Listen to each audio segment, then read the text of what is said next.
Приветствую, народ. Сегодня 20 месяц ушел как так быстро и приближается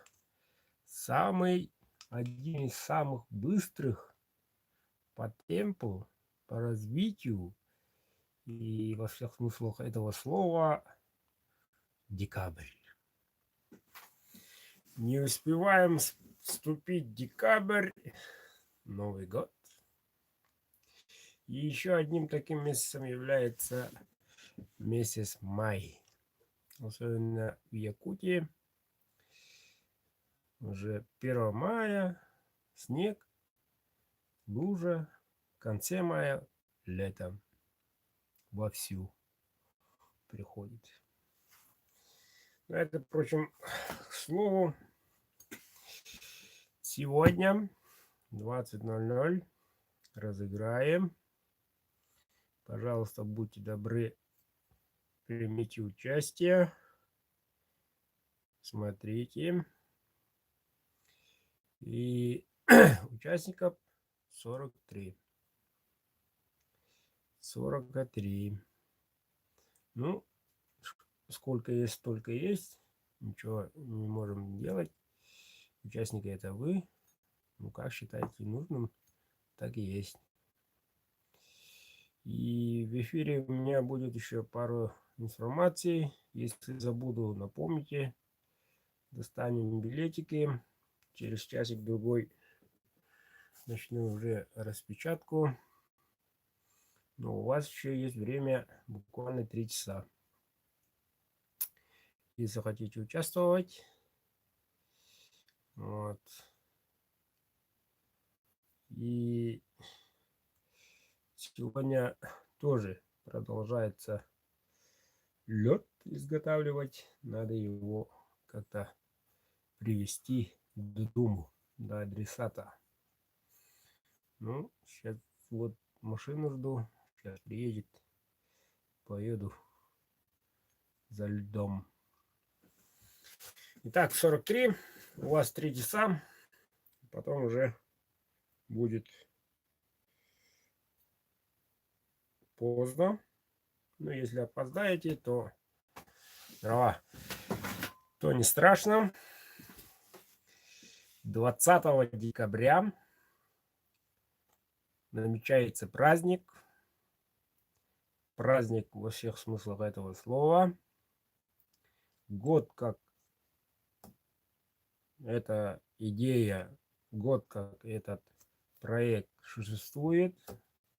Будет исполняться годик. В связи с этим будет праздничные подарки.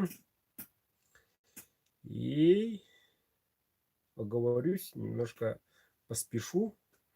Ну, до вечера потерпите. Еще есть некоторые плюсики именно для моих подписчиков.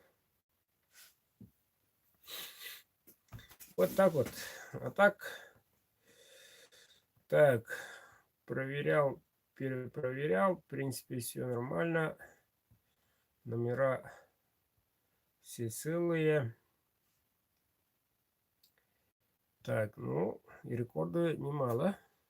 По-моему, 2 штуки по 10 приобрели.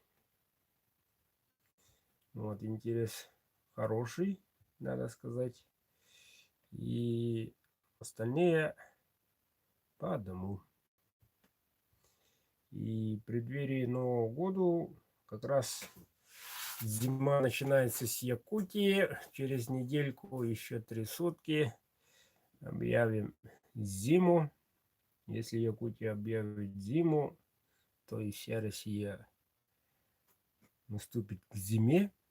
Вот. Этот проект то же самое. 1 декабря, по-моему, 5-й год уже. Зима начинается с Якутии. 5-й год, по-моему. Вот. Ну вот, если наступит декабрь, то и праздничное настроение. И моих подписчиков, моих клиентов ждут огромные скидки. И Черную пятницу почему не провел? Черная пятница когда будет? Спрашивает тут у меня мои очень хорошие знакомые. И с 1 по 10, конкретно, по моим подсчетам, все получится, если ничто не будет такого вмешательства, то будут конкретно весь день, 10 дней Черная пятница. Об этом я буду говорить в прямом эфире вечером подробно. Тоже напомните. И не во всех видах, не во всех сталях будет этот Черная пятница. Ну, индивидуально в одном отличном стале точно будет. Так что до вечера. Не упустите. Если Wi-Fi не подведет, буду в эфире. И в этом моем любимом, самой, несмотря на холод, несмотря на шум, моем любимом маленьком 3 на 5 кому, где рождает сам Владыка, единственные, неповторимые, уникальные вещи из моей старой кузни будет последний эфир. Последний эфир. И следующий эфир будет уже новым. Честно говоря, не хочу расстаться. Но у меня не замерзнет, конечно. Все будет, если что надо, будет все в рабочем состоянии. Но последний эфир в этом моем любимом большом прекрасном здании. Последний эфир. То здание попробовал выйти на связь. Там пока пусто, пол и все. Поэтому слишком имеет эхо, шум. И среди нас, зрителей, будет немало зрелых по возрасту людей. И я то же самое говорю не очень выразительно, внятно, я это признаю. Так что, ну, будем стараться, там укромное местечко найду постоянное, баннер повешу. Ну, как говорится, уже своя кузня будет, будем творить все что угодно. Пока так у меня. Машинка что-то запоздалая. Пойду наточу ножи. Не упустите свой шанс. У вас 3 часа еще. Приобретение билета. 43 участника. До вечера.